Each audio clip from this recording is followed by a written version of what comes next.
Hey everyone, in this video, let's talk about how you can lock your Phantom wallet. In order to do so, here we are in the Phantom Wallet app for Android, and what we're looking for is up at the top left-hand corner, you'll find your account icon here. We're going to go ahead and click on that. And then from there, we're going to click on the settings icon at the top right-hand corner.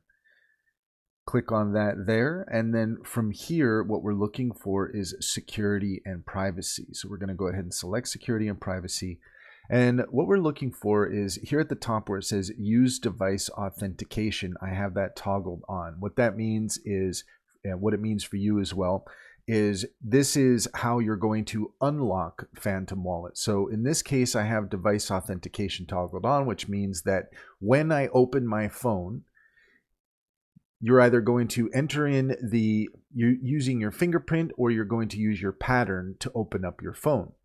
Now, under require authentication, we have this set to immediately. So if you immediately want to lock Phantom Wallet when you close your phone, so that when you open it up again, it will immediately require you to put in your device authentication. Right now we have that set to immediately. Now you can change this to different settings here. There's 1 minute, 5 minutes, 10 minutes, 15, 30, 1 hour, 4 hours, 8 hours. So depending on what your preference is, that's how you can lock your phone.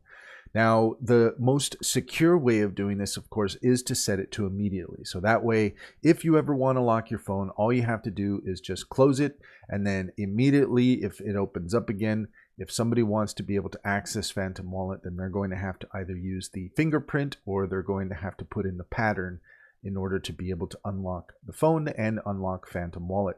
And that's all there is to it. If you found this video helpful, please leave a comment and like and subscribe for more helpful tips.